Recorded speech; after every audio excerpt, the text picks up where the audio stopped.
ನಮಸ್ಕಾರ ವೀಕ್ಷಕರೇ, ನಾನು ನಿಮ್ಮ ಹೋಸ್ಟ್ ಮುನ್ನಾ ಮೋಮಿನ್.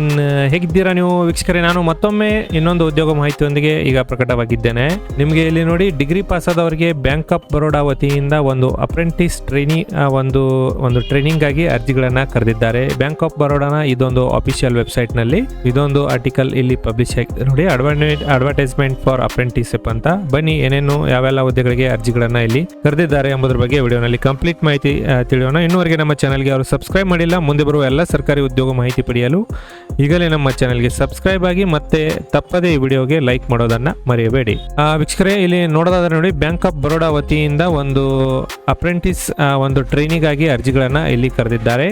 ಆನ್ಲೈನ್ ರಿಜಿಸ್ಟ್ರೇಷನ್ ಬಂದ್ಬಿಟ್ಟು 11/11/2025 ಆನ್ಲೈನ್ ರಿಜಿಸ್ಟ್ರೇಷನ್ ಪ್ರಾರಂಭವಾಗಿದ್ದು 1 ಡಿಸೆಂಬರ್ 2025 ನೀವು ಆನ್ಲೈನ್ ಮೂಲಕ ಅರ್ಜಿಗಳನ್ನ ಇಲ್ಲಿ ಸಲ್ಲಿಸಬಹುದು. ಇಲ್ಲಿ ಒಂದು ಎಲಿಜಿಬಿಲಿಟಿ ಕ್ರೈಟೇರಿಯಾ ಏನಿದೆ ನೋಡಿ, ಅಭ್ಯರ್ಥಿಗಳು ಒಂದು NAPS ಅಥವಾ NATS ಪೋರ್ಟಲ್ನಲ್ಲಿ ನೀವು ಒಂದು ರಿಜಿಸ್ಟ್ರೇಷನ್ ಮಾಡುವುದು ಕಡ್ಡಾಯವಾಗಿರುತ್ತೆ.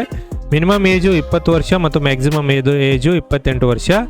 ಈ ಒಂದು ಟ್ರೈನಿಂಗ್ ಆಗಿ ನೀವು graduate degree in any discipline from recognised university, ಅಂದರೆ ಯಾವುದೇ ಒಂದು ಪದವಿಯಲ್ಲಿ ಪಾಸಾದವರು ಈ ಒಂದು ಟ್ರೈನಿಂಗ್ಗೆ ನೀವು ರಿಜಿಸ್ಟ್ರೇಷನ್ ಮಾಡಬಹುದು. ಟ್ರೈನಿಂಗ್ ಒಂದು ಕಾಲಾವಕಾಶ ಇತ್ತು ನೋಡಿ, 12 ತಿಂಗಳವರೆಗೆ ತಮಗೆ ಇಲ್ಲಿ ಒಂದು ಜಾಬ್ ಟ್ರೈನಿಂಗನ್ನು ಇಲ್ಲಿ ಕೊಡ್ತಾರೆ.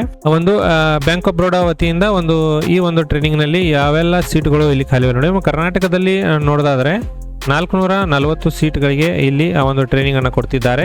ಇಲ್ಲಿ ಕ್ಯಾಟಗರಿ ವೈಸ್ ನೋಡಿ, SC 74, ST 36, OBC ಕ್ಯಾಟಗರಿಯಲ್ಲಿ 138, EWS ಕ್ಯಾಟಗರಿಯಲ್ಲಿ 51, ಒಂದು ಜನರಲ್ ಕ್ಯಾಟಗರಿಯಲ್ಲಿ 141 ಹುದ್ದೆಗಳಿಗೆ ಇಲ್ಲಿ ತಮಗೆ ಟ್ರೈನಿಂಗ್ ಅನ್ನು ಕೊಡ್ತಿದ್ದಾರೆ. ಅದೇ ಅಂಗವಿಕಲ ಕ್ಯಾಟಗರಿಯಲ್ಲಿ 5 ಹುದ್ದೆಗಳು ಇಲ್ಲಿ ಖಾಲಿವೆ. ಅದೇ ರೀತಿ ಇಲ್ಲಿ ಒಂದು ಏಜ್ ರಿಲ್ಯಾಕ್ಸೇಷನ್ ನೋಡೋದಾದ್ರೆ, SC ಕ್ಯಾಂಡಿಡೇಟ್ಗಳಿಗೆ SC ST 5 ವರ್ಷ ಮತ್ತು OBC ವರ್ಗದವರಿಗೆ 3 ವರ್ಷ ವಯೋಮಿತಿ ಸಡಿಲಿಕೆಯನ್ನ ಇಲ್ಲಿ ಕೊಟ್ಟಿರ್ತಾರೆ.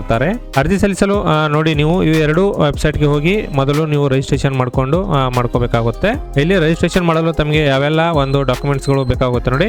ಕಲರ್ ಸ್ಕ್ಯಾನ್, ಒಂದು ಆಧಾರ್ ಕಾರ್ಡ್ನ ಫ್ರಂಟ್ ಬ್ಯಾಕ್ ಫೋಟೋ ಮತ್ತು ಕಲರ್ ಸ್ಕ್ಯಾನ್ ಆಗಿರುವ ಒಂದು ಪ್ಯಾನ್ ಕಾರ್ಡು, ಆಮೇಲೆ ನಿಮ್ಮ ಇಮೇಲ್ ID, ಅಭ್ಯರ್ಥಿಯ ಒಂದು ಮೊಬೈಲ್ ನಂಬರು ಮತ್ತು ಅಭ್ಯರ್ಥಿಯ ಒಂದು ಫೋಟೋ, ಅಭ್ಯರ್ಥಿಯ ಒಂದು SLC, PUC ಮತ್ತು ಡಿಗ್ರಿ ಮಾರ್ಕ್ಸ್ ಕಾರ್ಡ್ಗಳು ಮತ್ತು ಅಭ್ಯರ್ಥಿ ಒಂದು ಬ್ಯಾಂಕ್ ಪಾಸ್ಬುಕ್ಕು ಮತ್ತು ಅಭ್ಯರ್ಥಿ ಒಂದು ಸಿಗ್ನೇಚರನ್ನು ನೀವು ಈ ಒಂದು ಪೋರ್ಟಲ್ನಲ್ಲಿ ರಿಜಿಸ್ಟ್ರೇಷನ್ ಮಾಡುವಾಗ ಎಲ್ಲ ಅಪ್ಲೋಡ್ ಮಾಡಬೇಕಾಗುತ್ತೆ.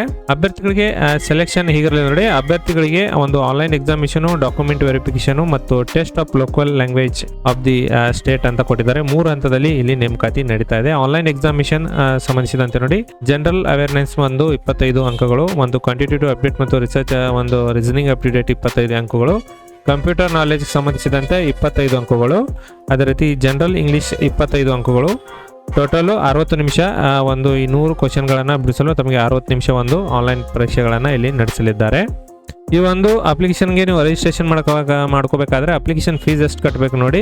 SC ST ಅಭ್ಯರ್ಥಿಗಳಿಗೆ ಯಾವುದೇ ಅರ್ಜಿ ಶುಲ್ಕವಿರುವುದಿಲ್ಲ.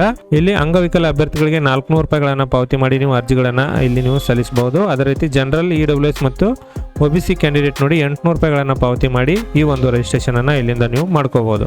ಈ ಮಾಹಿತಿ ನಿಮಗೆ ಇಷ್ಟ ಆಗಿದ್ದಲ್ಲಿ ಒಂದು ಲೈಕ್ ಮಾಡಿ ಮತ್ತು ಈ ಒಂದು PDF ಲಿಂಕ್ ಅನ್ನ ತಮಗೆ ಬೇಕಾಗಿದ್ದಲ್ಲಿ ಕೆಳಗಡೆ ಡಿಸ್ಕ್ರಿಪ್ಷನ್ ಬಾಕ್ಸ್ ನಲ್ಲಿ ಲಿಂಕ್ ಇರುತ್ತೆ, ಅಲ್ಲಿಂದ ನೀವು ಡೌನ್ಲೋಡ್ ಮಾಡಿಕೊಂಡು ಇನ್ನಷ್ಟು ಹೆಚ್ಚಿನ ಮಾಹಿತಿ ಪಡೆಯಬಹುದು. ವಿಡಿಯೋಗೆ ಒಂದು ಲೈಕ್ ಮಾಡೋದನ್ನ ಮರೆಯಬೇಡಿ ಮತ್ತು ನಿಮ್ಮ ಸ್ನೇಹಿತರೊಂದಿಗೆ ಈ ವಿಡಿಯೋವನ್ನು ಶೇರ್ ಮಾಡೋದನ್ನ ಮರೆಯಬೇಡಿ. ನಮಸ್ಕಾರ.